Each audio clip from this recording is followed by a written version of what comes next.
करीब 15 महीने की देरी के बाद अब भारतीय सेना को आखिरकार अमेरिका से मंगवाए गए अत्याधुनिक अपाचे AH-64E अटैक हेलीकॉप्टर की पहली खेप मिलने की संभावना है।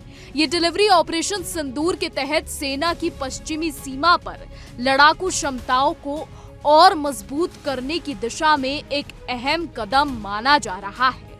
रिपोर्ट्स के अनुसार पहले 3 हेलीकॉप्टर 22 जुलाई को भारतीय सेना की एविएशन कोर को सौंपे जा सकते हैं। भारतीय सेना ने वर्ष 2020 में अमेरिका के साथ 600 मिलियन अमेरिकी डॉलर का अनुबंध किया था, जिसके तहत 6 अपाचे हेलीकॉप्टरों की आपूर्ति की जानी थी। डिलीवरी मई-जून 2024 तक पूरी होनी थी, लेकिन अमेरिका में तकनीकी दिक्कतों और सप्लाई चेन में रुकावट के चलते ये समय सीमा दिसंबर 2024 तक टल गई।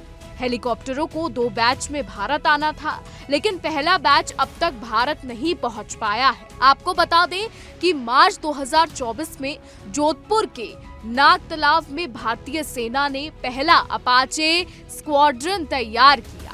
पायलटों और ग्राउंड स्टाफ को पूरी ट्रेनिंग दी गई, लेकिन अब तक स्क्वाड्रन के पास हेलीकॉप्टर नहीं है। जी हां, इस देरी ने पश्चिमी सीमा पर खतरों को देखते हुए सेना की युद्ध तत्परता को प्रभावित किया है। अपाचे AH-64E हेलीकॉप्टर दुनिया के सबसे उन्नत अटैक हेलीकॉप्टरों में से एक है। इनमें अत्याधुनिक टारगेटिंग सिस्टम, लंबी दूरी की मारक क्षमता और उड़ान में चपलता शामिल है। ये दुश्मन के टैंकों, बंकरों और ग्राउंड टारगेट्स को बेहद सटीकता से निशाना बना सकते हैं। भारतीय वायुसेना ने 2015 में 22 अपाचे हेलीकॉप्टर पहले ही शामिल कर लिए थे, जबकि सेना को अब तक इनका इंतजार करना पड़ा।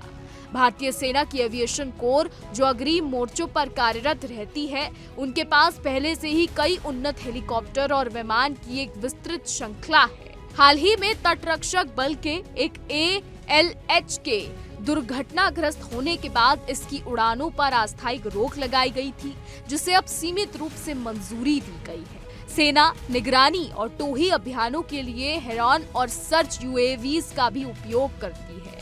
इसके अलावा M117 हेलीकॉप्टर का प्रयोग निकासी और रसद अभियानों के लिए किया जाता है, जबकि डॉर्नियर 228 जैसे फिक्स्ड विंग एयरक्राफ्ट संचार और टोही में मदद करते हैं।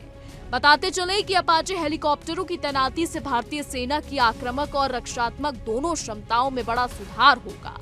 ऑपरेशन सिंदूर के तहत चल रहे अभियानों में ये नया आयाम सेना की रणनीतिक तैयारी को मजबूती देगा।